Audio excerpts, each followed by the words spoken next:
ಪರಿಸರ ಪ್ರೇಮಿ ಅಮರೇಗೌಡರು ಮಲ್ಲಾಪುರ ಅವರ ವನಸಿರಿ ಗೀತೆ. ಈ ಗೀತೆಗೆ ಸಾಹಿತ್ಯ ಮತ್ತು ಗಾಯನ ಶ್ರೀನಿವಾಸ್ ಮರಾಠ್ ಅನ್ವರಿ, ಧ್ವನಿ ಮುದ್ರಣ ಸಾಜಿದ್ ರೆಕಾರ್ಡಿಂಗ್ ಸ್ಟುಡಿಯೋ ಸಿಂಧನೂರು. ವನಸಿರಿ ಅಮರೇಗೌಡರನ ಕಥೆಯನ್ನು ಹೇಳುವೆನು,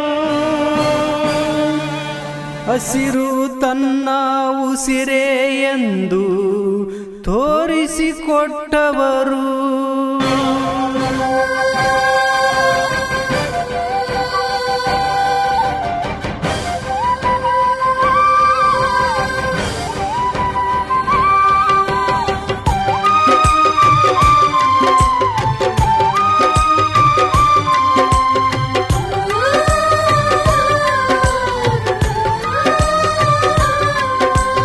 ವನಸಿರಿ ಅಮರೇಗೌಡರನ ಕಥೆಯನ್ನು ಹೇಳುವೆನು, ಹಸಿರು ತನ್ನ ಉಸಿರೇ ಎಂದು ತೋರಿಸಿಕೊಟ್ಟವನು.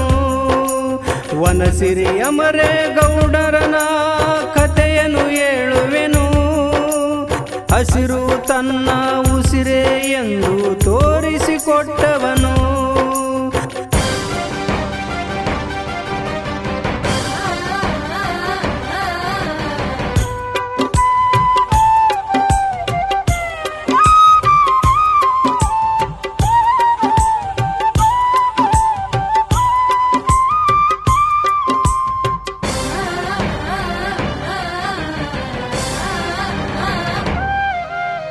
ಸಿಂಧನೂರು ತಾಲೂಕಿನ ಮಲ್ಲಪುರ ಗ್ರಾಮದಲ್ಲಿ ಜನಿಸಿ ಬಂದವನು, ತನ್ನ ಋಣವನ್ನು ಹಸಿರಿಗಾಗಿ ಮುಡಿಪಾಗಿ ಇಟ್ಟವನು.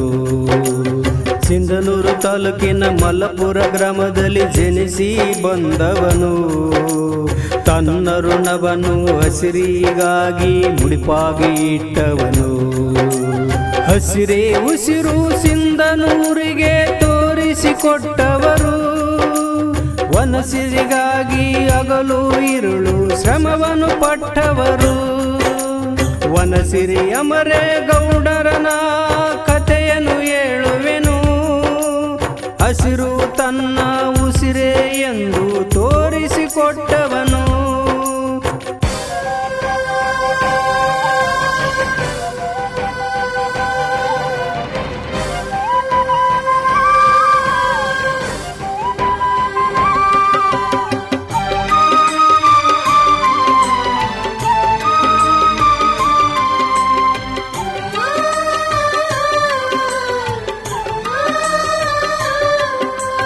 ನಮ್ಮ ನಿಮ್ಮ ಮೆಚ್ಚುಗೆ ಪಡೆದ ಪರಿಸರ ಕಂದನಿವನು, ಎಲ್ಲ ವರ್ಗದ ಜನರ ಜೊತೆಗೆ ಬೆರೆತು ಬಾಳುವನು. ನಮ್ಮ ನಿಮ್ಮ ಮೆಚ್ಚುಗೆ ಪಡೆದ ಪರಿಸರ ಕಂದನಿವನು, ಎಲ್ಲ ವರ್ಗದ ಜನರ ಜೊತೆಗೆ ಬೆರೆತು ಬಾಳುವನು. ಆ ಕಡಲಿಗೂ ತಾಯಿ ಮಡಿಲಿಗೂ ಮೀರಿದ ಬಾಂಧವ್ಯ, ಮಣ್ಣಿನ ಗುಣದ ಮಮತೆಯ ವ್ಯಕ್ತಿ ಇವರ ಕನಸು ಭವ್ಯ. ವನಸಿರಿ ಅಮರೇಗೌಡರನ ಕಥೆಯನ್ನು ಹೇಳುವೆನು, ಹಸಿರು ತನ್ನ ಉಸಿರೇ ಎಂದು ತೋರಿಸಿಕೊಟ್ಟವನು. ಹಸಿರು ತನ್ನ ಉಸಿರೇ ಎಂದು ತೋರಿಸಿಕೊಟ್ಟವನು. ತೋರಿಸಿಕೊಟ್ಟವನು.